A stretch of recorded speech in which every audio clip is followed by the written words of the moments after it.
Hey everyone, thank you so much for joining the podcast today. Today we have Jeff Gonyo, the head of wealth management here from Steward Partners, just to tell the story of the firm and where they fit in an extremely competitive marketplace.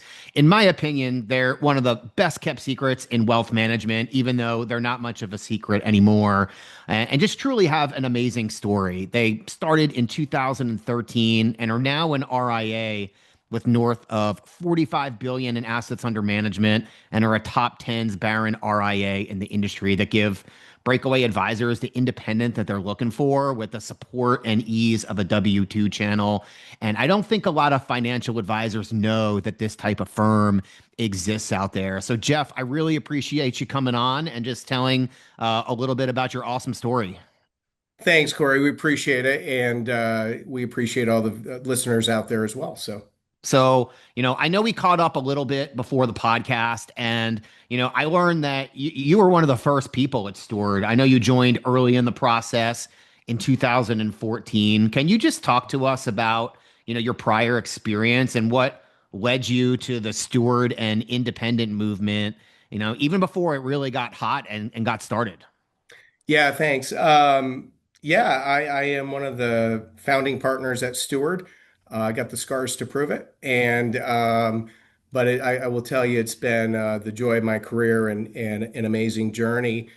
My background, real briefly, is my first job out of school. I was an intern at Merrill Lynch back in 1993. At the ripe old age of 21, I wouldn't have hired me, but somebody did. And, I became an FA right out of the gate. So I learned the business through cold calling and the hard way. And I think that was the best way. Fast forward 10 years, I built a very good practice. I made President's Club at a very young age.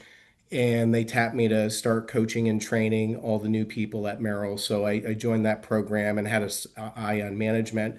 And Smith Barney came in Albany, New York. They recruited me to be in their management training program. And that was really a great experience for me. Soon after moved down to the DC market. That was during the Legg Mason and Smith Barney exchange. Got a great feel for some of the big institutional practices in that market. And at the same time, my first branch was a legacy leg branch. So I got all the other parts and pieces you'd get from that homegrown small local shop. So it was really a terrific blend of experience. And then obviously Morgan came along and that happened after 08, 09. And it was 2013.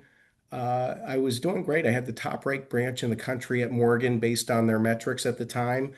But Jim Gould and High Supporter were putting together this firm called Steward Partners, and the idea of it was haunting in a good way.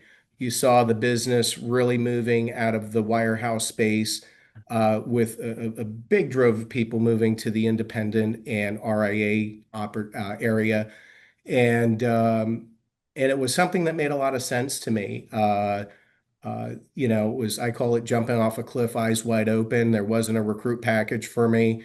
My recruit pitch was, how much do you need in cash flow not to go bankrupt? We'll give you some equity and let's build something new.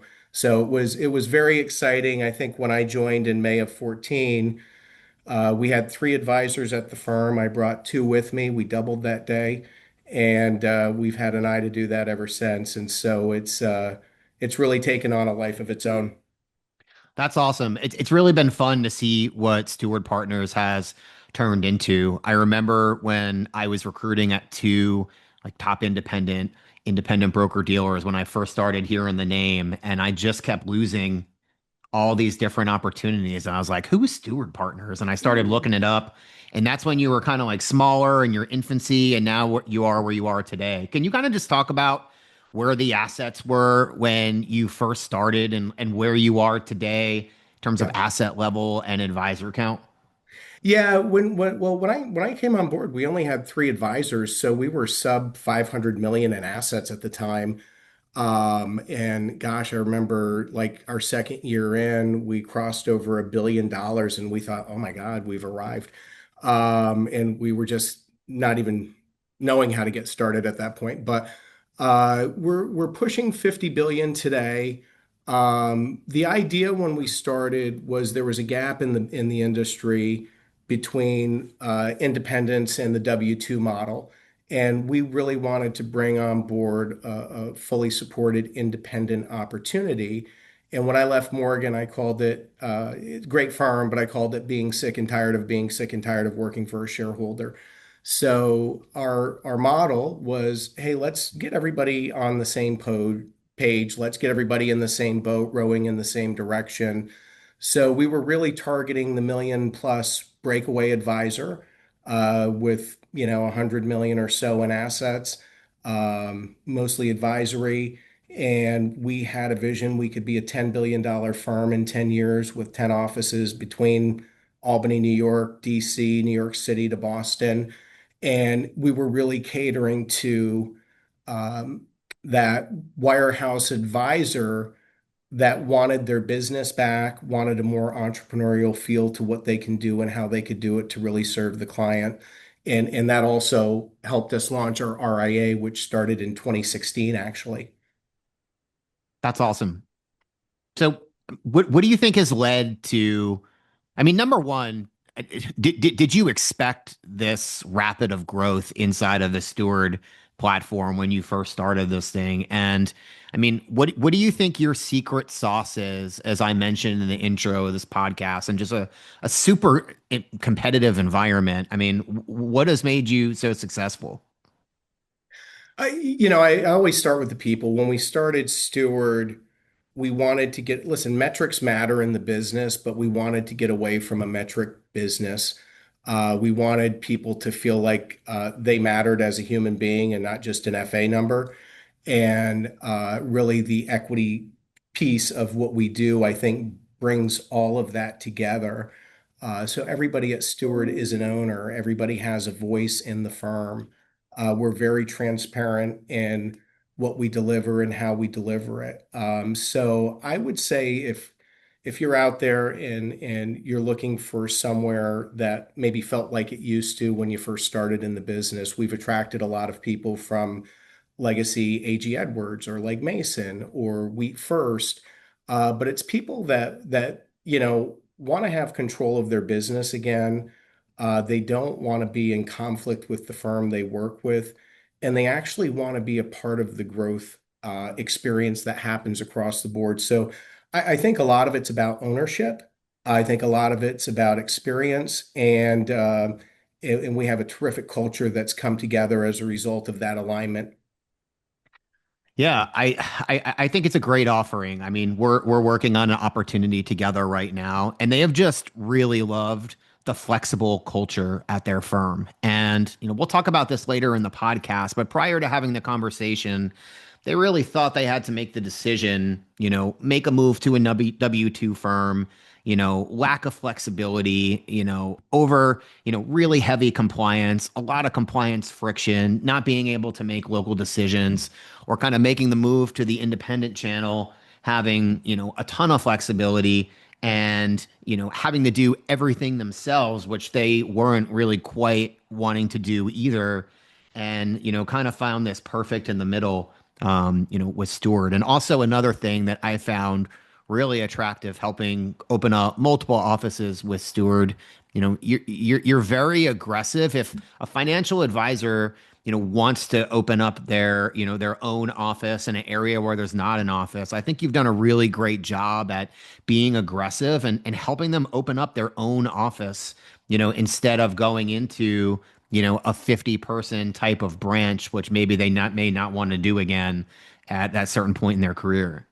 Yeah, it really is about finding and striking that right balance in between. And this may sound canned or whatever, but if you come to Steward, we don't want to recruit you. We want to meet you where you're at, what's important to you, because if you join here, you're opting into becoming a partner. And that's to me a whole different level of care. And it means that you're going to have a shared responsibility in that. And that is a really different mindset. We have one of the things that I think we bring back is we have market leaders that are, think of like your historically speaking, like a complex manager or a branch manager. Our market leaders are 100% dedicated on serving you and your business. I think good leaders serve. That's what we aim to do from top to bottom at Steward, which is a very different message than where most people are coming from, which is top-down driven. And so, from our standpoint, your business is our business. We want to understand it. We want to help you grow. We'll get out of your way as much as you need.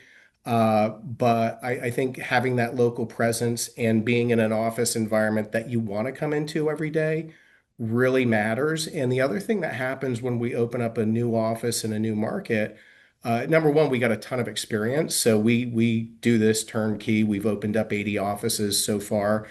And we expect that number to grow by another 10 or 15 this year. But when we open up that office, what's kind of cool is you almost get to select who the partners are coming in. So whenever somebody comes in, it's really interesting. We'll say, if you could imagine two or three other teams that join here, what would that look like? Who might it be? And they're very quick to tell us the two or three people it shouldn't be in a given market. But it really does bring a different sense of ownership and pride, I think, in what we're building and developing. And you can see that resonate through every one of our locations. I love that. And that's very much the feedback that I've gotten, over time. Hey, breaking in real quick. I really hope you're enjoying this episode and finding my YouTube channel of value. If you're a high performing financial advisor that can use somebody as a guide or a resource to explore all your transition options out there in the marketplace, I'm a non-biased, independent transition consultant that can help make this process so much easier for you. And another plus, it costs absolutely nothing to work with me. If you want to have a conversation, please feel free to text, call, email, DM me. My contact information is all over this episode, and I'll let you get back to it.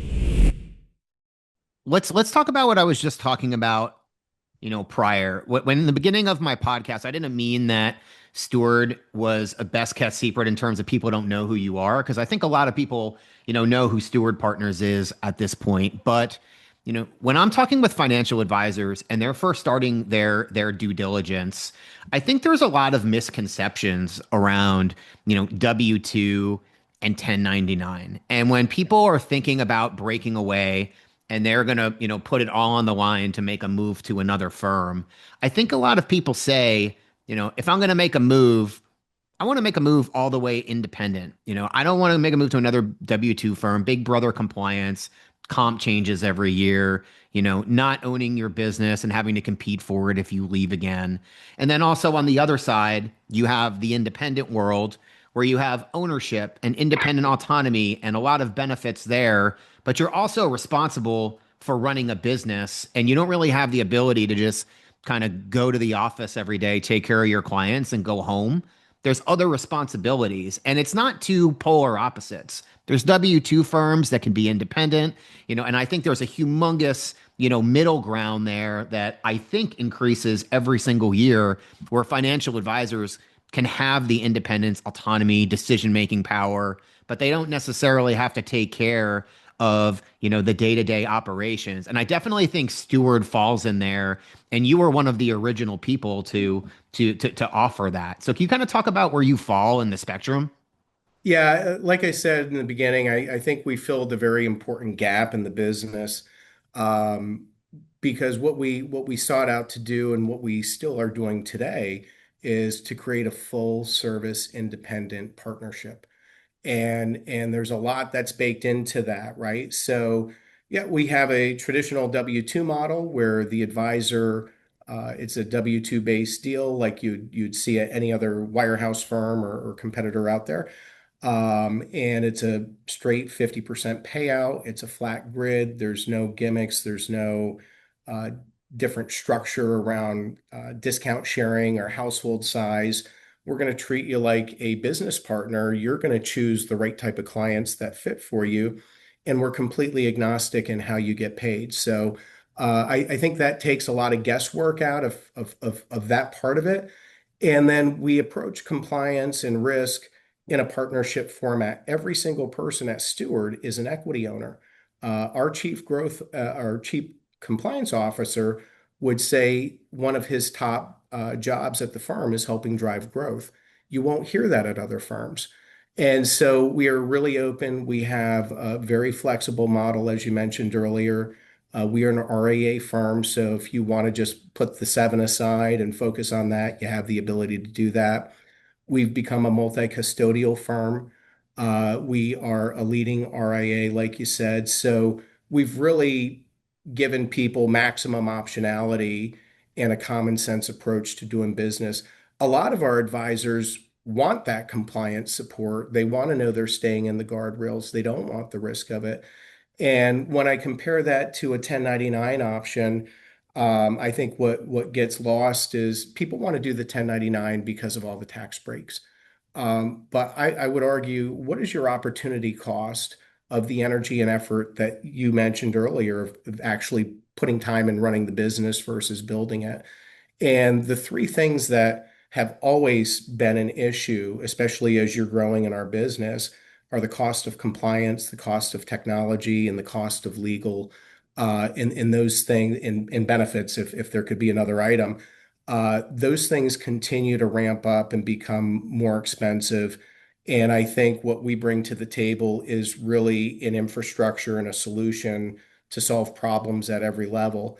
And so when I think about the 1099 to me is how much can you make as a payout percentage? But I think when you look at the W-2, it's really going to be maximizing how much you can earn in a fully supported model. Now, we also have an M&A program as well.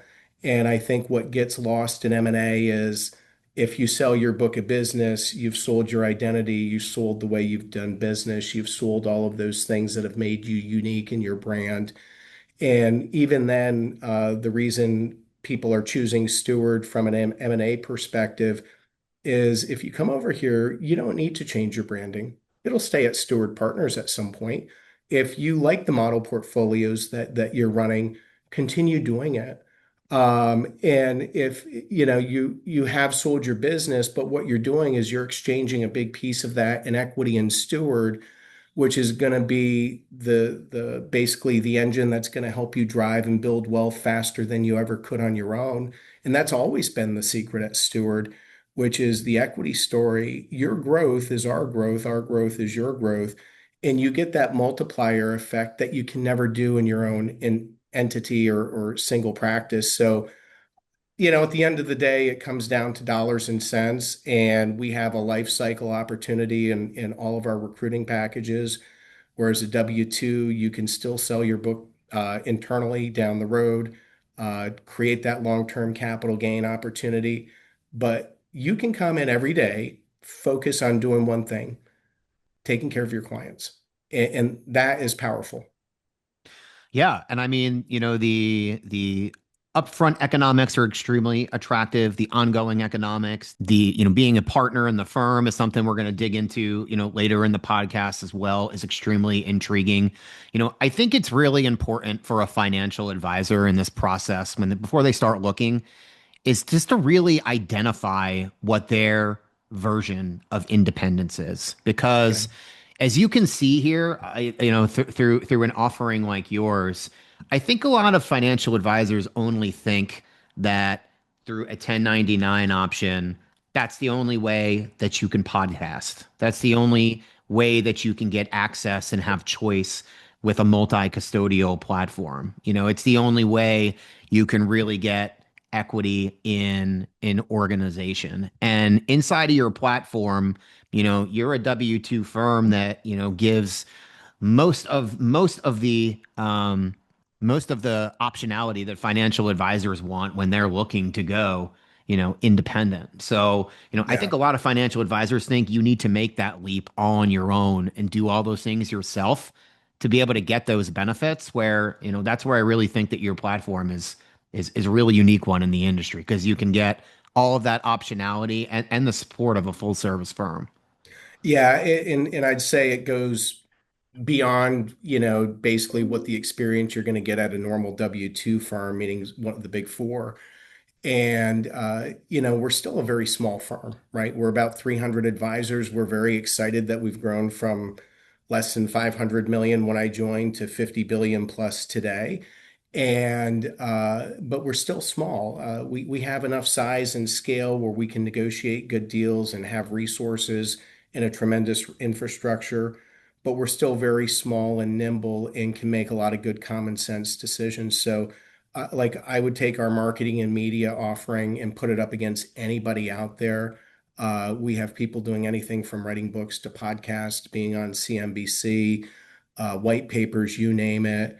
We work with a media firm, and there was over, I think, 110 engagements last year Huh. with our partners where we're helping drive that for the partnership. So, and then when you think about the modeling for portfolios or how you want to run your business, again, we got a deep compliance and risk team. Everything's going to stay in the guardrails, but they're pretty wide. What do you want your practice to be? Our goal is to figure out how to support it. And that's led to a number of big changes for us that have been transformational over the past few years. Back in 2021, we acquired a firm called Umpqua Investments. It was the wealth management arm of a regional bank on the West Coast, and 100% integrated. Every partner stayed, but what was important is we took over the introducing broker dealer and the team that came with it. And that really launched our ability to become a true multi-custodial firm and act as truly an RIA. We have a terrific relationship with Raymond James, but we've been able to take a look, and our view is no one custodian does everything really well. And there's something limiting when you're captive to a firm. And so our view is let's rip the lid off this box that everybody has stuffed wealth management into. And why can't you be a W-2 firm that's fully supported, independent, give our partners complete autonomy, a fair pay structure, and you have the optionality if you want to work with Schwab or Fidelity or Bank of New York or Ray J, or Goldman, right? So we have the ability across the board to, again, meet people where they are, and we have all the people and resources in place to help direct and guide you as well. So one of the big things, if there's a lot of firms trying to aggregate and do all of those things today, become like Steward or many others that are bigger than us. But we made a very deliberate decision to invest deeply in our platform, which is technology and people. And we've gone from, I think, back in 2021, about 35 people in our back office to something that looks more like 140 to 145 today and growing. And so we really took a look at the industry and said, this is where we believe the puck is moving, and we're going to build it to get there. And it's working. Let's talk about the ownership of Steward for a little while. I also think you're one of the first people to offer that. I think it's one of the most unique in the industry as well. Can you talk about how the partnership differs at Steward than some of the other options out there? Yeah, I think it's very different. And I'm going to go back to the very, very beginning with my sort of ad lib joke about how I was brought on to Steward. Our leadership team, when we started the firm, we didn't go out to Viking Capital or another major PE firm and get $100 million to build the firm. We actually didn't take on any private money until our 6th year in the business. And what that really did, our vision was we wanted to give this business back to the people that built it. And we wanted to create this ownership structure, which is where we believe alignment, culture, and all of those things come together. So, Steward today, over 50% of the firm is still owned by advisors and their support staff. About 25% is controlled by family offices and private interests. And the rest of it is really our back office and management team.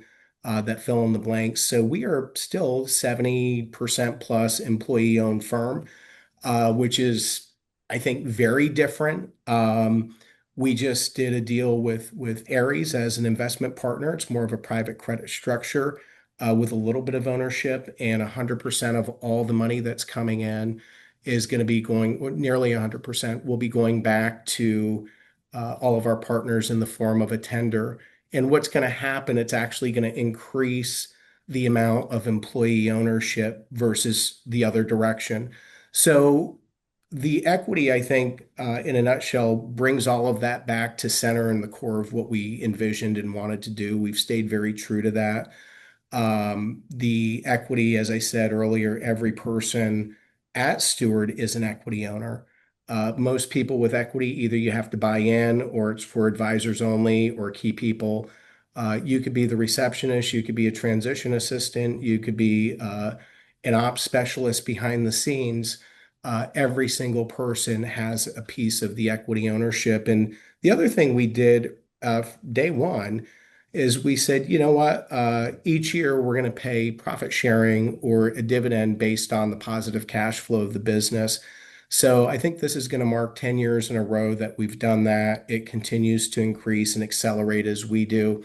So, our goal is to make sure that the economics are felt all throughout. Having equity is a good thing. Having green dollars is a better thing. And I think that's we've been able to strike that balance. So if I think about it, 2019 is the first time we brought in private capital, which was with Sinosure, a family office group out of the Rocky Mountain Midwest. Keith Taylor actually at Sinosure was we just asked Keith to become the chairman of our board, which we're super excited about. But they've been terrific partners, and it's long-term money. It's not PE driven. There's not a timetable around it. And they have been tremendous partners in helping us build the right equity structure and continue to drive our vision forward the way we've wanted to, and in alignment with what creates value in the equity. Uh, Pritzker came on board. So Sinosure came on board back in 2019. We were about 9 billion in assets. Pritzker came on board in 2021. We weren't really looking for money at that point in time, but they were looking to make an investment into an RIA firm and had interviewed over 100 different firms in the process. And, it really struck true in our conversations with them with what they were looking for, which was a management team with experience, strong compound annual growth rate, a culture, I think that's aligned, and a vision going forward. So, Pritzker came in and we were about 19 billion in assets. And we struck that deal, like I said, in 2021. In both of those deals, nearly half the proceeds went back to all of our partners and tenders. And Pritzker came in exactly the same way Sinosure did, which was as a long-term investment and not a PE-driven event that's going to happen in 5 years, whether you like it or not. And I think where we are now with the deal we just struck with Ares, again, gives us a lot of flexibility, maximum flexibility in how we run the business. A terrific partner on the side, and we haven't given up that ownership structure that we really covet and want to continue to drive. But every single scenario, our advisors have participated. Actually, all of our employees have participated, and I think that's very different than what you'll see on the street. That's great. What what type of financial advisors are you attracting to Steward Partners now? And has that shifted over time or has it kind of remained the same? Yeah, I would say we're still attracting that breakaway advisor that I described earlier in the podcast, that million plus advisor that is seeking just something more. They want a better way to grow. They want transparency. They want to know that there's some semblance of ownership they can take with them and build wealth with. So that's still alive and well. In the first 5 to 7 years, we were probably attracting more of the 1.5 million to $3 million advisor or team. And that has shifted as we've become a multi-custodial firm, as we've built out the infrastructure, enhanced technology, product platform, and all the capabilities to truly run hard in a private wealth management practice and compete at the high net worth and ultra high net worth level. We've seen that grow and shift. We started our M&A practice a few years ago. That's led by Scott Danner. It's really been a substantial impact to Steward. We're amplifying our growth. We're seeing explosive growth. And the average team that is looking to join from that standpoint, I would say, is more like 4 to 10 million. And I would say 600 million to $1 billion plus in assets. We have a number of those teams that have signed LOIs and that will join over the course of the next year. I think we have something like 15 signed LOIs or teams in process right now, which should add on its own about 7 to 8 billion in assets. So we're seeing explosive growth there. And what really has shifted is it's not just the breakaway wire, it's also that independent and RIA team that thought they wanted to go 1099. And then as they got into it, they're hitting a crossroads of how do I grow from here? Because of all the things we talked about earlier, the pressures of compliance and cost and platform and infrastructure. And we've created a solution around that. We have a very competitive multiple. We're not the highest bid on the street, but we are definitely very competitive. And the thing, again, that we bring to the table is the equity structure, which I think stands apart and is very unique. So we're seeing more RIAs and breakaways joining through the M&A side than what we ever could have imagined before, and that's accelerating.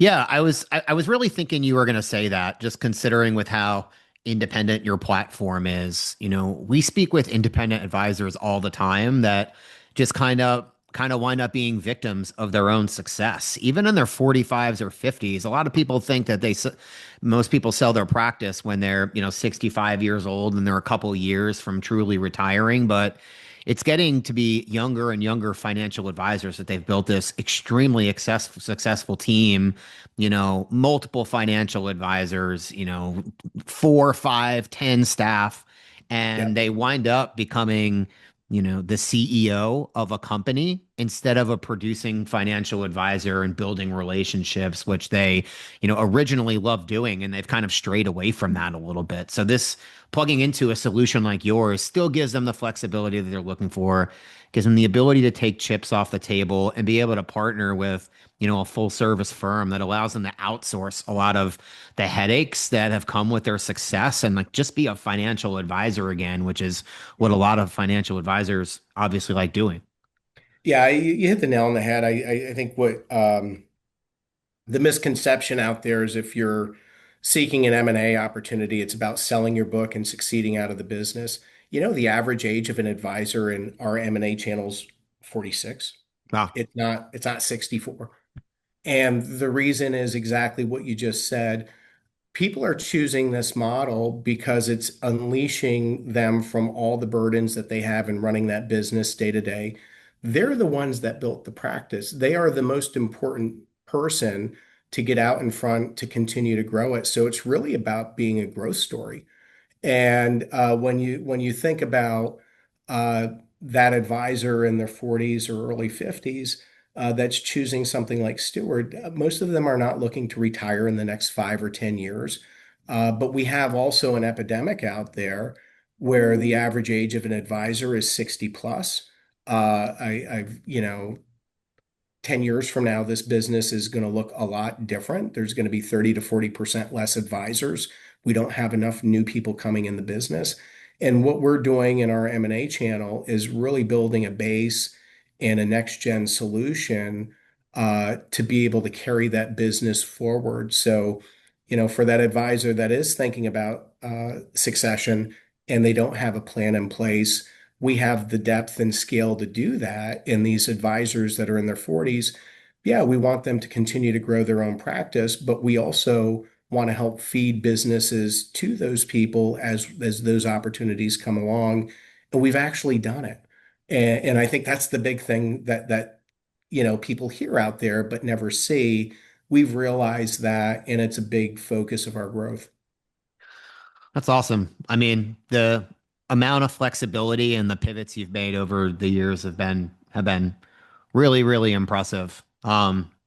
Congratulations on all of your success. I've had a top-notch experience working with you, start to finish, and I think more financial advisors need to know about this opportunity. So hopefully we accomplish that today. Yeah, I really appreciate it, Corey. And I'd say the success of Steward, every single person is part of the stitching and the fabric of what makes this place up. And I think the sense of pride of ownership, community, and alignment in the firm is really what's made a difference. And that starts at the very top with Jim Gold and High Supporta and our entire leadership team. I've never worked with a more dedicated group or a harder working group than that. And that's something that you can expect throughout the organization. But again, the goal that we have is meeting our partners where we are. We're going to continue to evolve and build the story. And I get the question all the time, have we missed the run in the equity? You guys have already done 3 deals. Listen, we're only in the second, third inning of this thing. We're just getting started. And our goal is to be $100 billion firm in 3 to 4 years and 150 billion in 7. So we're at the very beginning of it, and we are looking for a lot of like-minded people that want to share in that partnership experience. Yeah, I think it's really exciting. More people are learning about your model every day. And, on top of that, the mergers and acquisition silo that you have just has you so well positioned for rapid growth going forward. So I'm excited to see what happens in the future. I really appreciate the time today, Jeff. This was awesome. Thank you, Corey. We always appreciate the opportunity and your partnership. Thank you so much. Absolutely. Yeah, I really appreciate it. For anyone that listened to the podcast today and just learned anything new, if you have any questions about the marketplace at all, please feel free to reach out. If you haven't explored what's going on in the last couple of years, the industry is changing so exponentially.